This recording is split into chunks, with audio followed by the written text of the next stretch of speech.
Power 7 Podcast. Good morning, good morning. Once again, it's your boy, the Almighty Nicodemus, back in the building once again for another Power 7 Podcast. We up here on another beautiful, blessed Wednesday morning. Want to let everybody out there know, if you got one head, 2 arms, and 2 legs, you are blessed. Whether you like doing what you do or not, you are truly blessed if you are able to get out here and make it happen for you and yours. Once again, it's the Power 7 Podcast, the Almighty Nicodemus, back in the building. Here we go for another little Power 7 rant. And I want to say, as far as hip-hop and the spirit of competition of hip-hop has been going, it's been an interesting past few weeks. Went over last week about being upset about J. Cole apologizing. I'm still upset that J. Cole apologized because we didn't get Kendrick versus Cole versus Kendrick, which is what I really wanted to hear, was those two guys go at it. And instead, he got Rick Ross and Drake. I don't know what I did to deserve this. I don't know what hip-hop did to deserve this. This is some bullshit. You got Drake and his team going at everybody, going at Kendrick, going at Metro. Listen, the only thing I can say is I chuckled at the Drake diss because, it wasn't whack. It was pretty good. It was pretty solid. I have to give him that one. I'll give him and his team that one. They jumped on some people. They came out swinging. I don't know if Drake writes his battle raps by himself, but being that another reference track has come out for one of his songs, I don't know. This brother is just, it's been suspect. One was enough. Now you got another one. It's like, I don't know.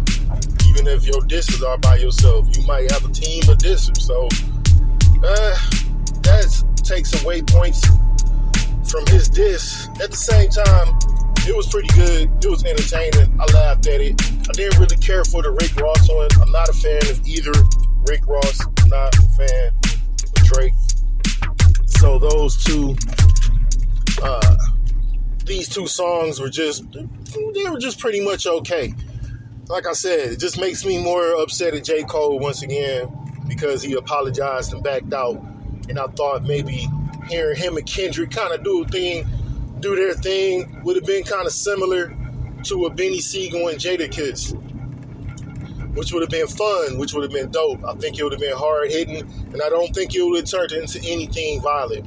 But we'll never know. Maybe we'll get that collab from him, and all will be well and good in the land of hip-hop. On to other things, kind of still related to this. I had an exchange from a respectable leader, innovator, and rebel of hip-hop. Not a spirited debate, not even really a debate, just kind of he said one thing, I rebutted, he said another thing. And it just has to do with the spirit of hip-hop. A lot of people want to say that, it wasn't evolved out of competition. And I'm like, well, maybe it wasn't, because a lot of things aren't, but human beings are naturally competitive. And when you look at the art form of hip-hop, and my understanding of how it started is, you had a group of kids from a particular borough who, when they tried to go out to the popular discos or nightclubs or what have you at the time, they were turned away because the way they dressed, and if it wasn't because of the way they dressed, it was because of the way they danced. And so they did the jams in the park where they were at for them and had fun. and danced and did their dances. And, when you're doing stuff and making something for yourself and for your people because y'all are getting turned away, it's going to be competition that's going to come out of that anyway. If you're not going to be, because you're probably trying to gear towards the way to be competitive towards the people who dissed you. So, that's just my perspective on it. It ain't serious. But like I said, it's been an interesting couple of weeks and a sad couple of weeks, not only because of Rick Ross and Drake battling, which, like I said, I could do without them. But unfortunately, because this brother didn't pass away for those two to battle, I was just playing. But I just want to give a big RIP to third of the organized noise camp, Rico Wade.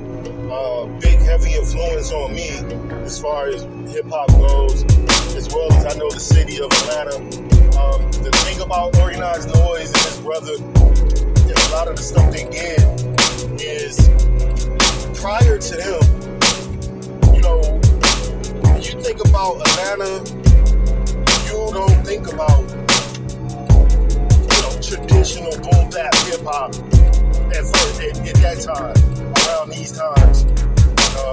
Outkast hit, or really before Outkast hit, you didn't think of boom bap hip hop or anything. You kind of was like, it's booty shake music, it's club music that's coming out of there. You had the MC Shadi's, Come On Girl, Shake It, what was it, 95 South or 69 Boys, one of them, 69 Boys, tag team. You had those guys, groups of that nature, and it was really just dance music. We called it booty shake music back then or whatever, dance music, strip club music. It was dance music. It was the music that came on. You definitely was going to be dancing with a girl at the dance back then, for my age group. So you went all the way against it because you was going to dance to that shit because the girls danced to it. And that's really what Atlanta was known for at that time. And what Rico Wade and Organized Noise did was they separated themselves from that and gave Atlanta, a different identity than that. And it was hip-hop, straight hip-hop. Now, I think their first run at it was with a group called Parental Advisory. And with Parental Advisory, listen, man, they weren't trash, and there's no disrespect to them at all from what I'm about to say. But back then, if you would have heard them, they were they sounded like a lot of the groups out of New York in the early 90s. Because I think PA may have came out around maybe a year, maybe 2 years before Outkast dropped. So maybe 92, 93. And like I said, they kind of sounded like New York. So it didn't have a sound. But I'm just going to keep it on these two particular albums.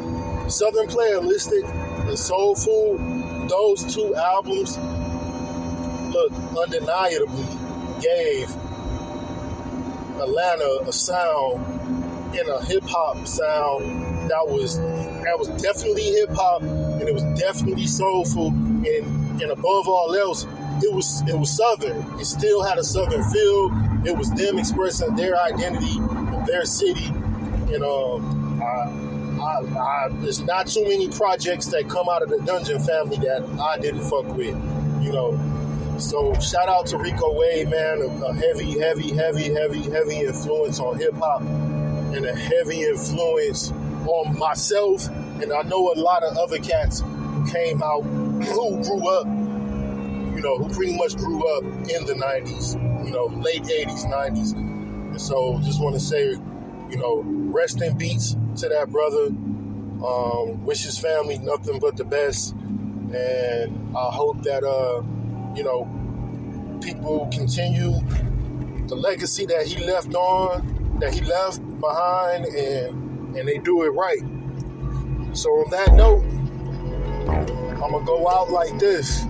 Be blessed. It's your boy, the Almighty Nicodemus, Power 7 Podcast. Peace.